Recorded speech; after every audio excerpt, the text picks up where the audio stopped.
इंदौर में दो नाबालिग बच्चियां स्कूल जाने की वजह से अयोध्या में हो रहे प्रोग्राम में जाने के लिए घर से स्कूल में बैग में कपड़े और रुपये लेकर निकल गई और जब ई रिक्शा से स्टेशन की ओर बढ़ी तो ई रिक्शा चालक को उनकी बात उन्होंने सुन ली थी, जिसके बाद उन्होंने तुरंत महिला थाने पर इसकी सूचना दी। दोनों नाबालिग बच्चियों के परिवार के साथ में उनकी काउंसलिंग करते हुए परिवार के उन्हें सुपुर्द कर दिया गया है। दरअसल एक ई रिक्शा चालक की सूझबूझ के कारण दो नाबालिग बच्चियों के साथ में अनहोनी होने से टल गई।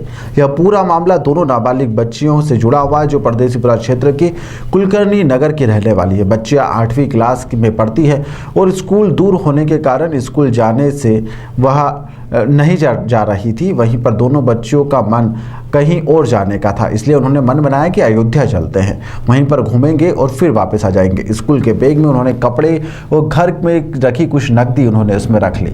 घर के सामने से ई रिक्शा में बैठकर स्टेशन की ओर बढ़ गई, जिसके बाद ई रिक्शा में उन्होंने इस तरह की बात करना शुरू करी, जिसके बाद में ई रिक्शा चालक ने इसकी सूचना महिला थाने पर दी, जिसके बाद महिला थाने से पुलिस आई और नाबालिग बच्चियों के परिवार के साथ में इनकी अब काउंसलिंग करवाई जा रही है। यह पूरे मामले में दोनों बच्चियों को समझाइश देने के बाद में परिजनों के सुपुर्द कर दिया गया है। लेकिन यदि ई रिक्शा चालक अपनी सूझबूझ का परिचय नहीं देता तो दोनों नाबालिग बच्चियों के साथ में किसी भी तरह की कोई अनहोनी घटना होने की संभावना से इनकार नहीं किया जा सकता है।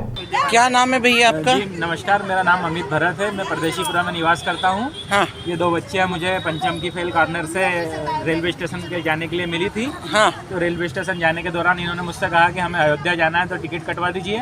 मैंने मेरे मोबाइल पर ऑनलाइन चेक किया तो आज अयोध्या के लिए ट्रेन नहीं थी। तो फिर मैंने इनके मन की बात जानी, थोड़ी सी काउंसलिंग की तो रोने लग गई। हमें घर जाना है, माता पिता लड़ाई करते हैं, हमें गलत बोलते हैं। तो फिर मैंने इनसे थोड़ी बहुत बातचीत करके इनको विश्वास में लेके यहाँ महिला थाने छोड़ दिया। अरे बहुत अच्छा काम किया आपने, बहुत अच्छा काम। पता लिखो। हाँ हाँ हाँ। दस्तयाब तो नहीं, एक्चुअल में इंदौर में गोमा की फेल की रहने वाली दो बच्चियाँ थी, सगी बहनें हैं जिनके माता पिता मजदूरी करते हैं, पिताजी ऑटो रिक्शा चालक है। तो बच्चियाँ घर से कुछ नाराज़ होकर, क्योंकि उनको स्कूल नहीं जाने का मन हो रहा था, काफ़ी दिनों से नहीं जा रही थी, स्कूल उनको पसंद नहीं है या दूरी पड़ती है, तो इस वजह से नाराज़ होकर उन्होंने सोचा कि अयोध्या चलो वाला जो चल रहा है अभी सारा चीज़ें, तो अयोध्या चलते हैं राम मंदिर, वहाँ पे मतलब रहना भी मिल जाएगा, खाना भी मिल जाएगा। ये सोचकर बच्चियाँ थोड़ा सा नाराज़ होकर घर से स्कूल ड्रेस में अपने बैग में कपड़े और कुछ पैसे लेकर निकली। और ई रिक्शा उन्होंने जब हायर किया तो उसको बताया कि हमें अयोध्या जाना है, आप रेलवे स्टेशन ले चलो। तो उन्होंने जो है वो जो ई रिक्शा चालक है उन्होंने सजगता दिखाई और उन बच्चियों को जो है वहाँ रेलवे स्टेशन न ले जाकर महिला पुलिस थाना लेकर आए। और यहाँ महिला पुलिस थाना प्रभारी और उनकी जो टीम है उनके द्वारा उनकी काउंसलिंग की गई, बच्चियों से बात की गई और उन्हें जो है वो समझाइश दी गई। इसके बाद उनके माता पिता को जो है बुलवाया गया, उनको सकुशल समझाइश देकर उनके सुपुर्द किया गया।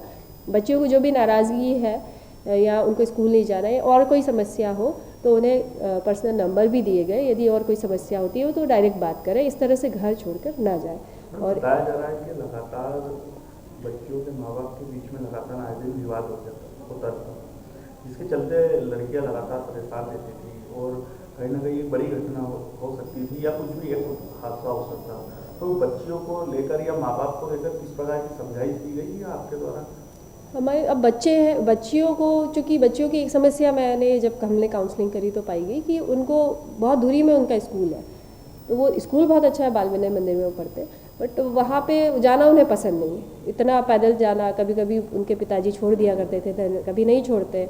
और चूँकि उस एरिया में थोड़ा सा शराब की समस्या है तो इस कारण से वो बच्चियाँ, उनको माहौल जमता नहीं था या घर में उनको अच्छा नहीं लगता था, तो इस वजह से पढ़ाई में मन नहीं लग रहा था, इस वजह से वो जा रही थी। माँ बाप को किस प्रकार की समझाइश दी गई? माँ बाप को बताया गया कि आप अपना जो है उनकी माता का कहना था कि हमने ये यहाँ पे जो है हमारा एरिया हमें पसंद नहीं है बच्चियों के हिसाब से, तो हम इसको चेंज करेंगे। तो वो कुछ दिनों बाद वहाँ से कहीं और चली जाएंगी और नज़दीकी के स्कूल में हमने उन्हें बताया कि हम लोग उसमें मदद करेंगे कि नज़दीकी के बच्चों के स्कूल में उनका एडमिशन हो जाए।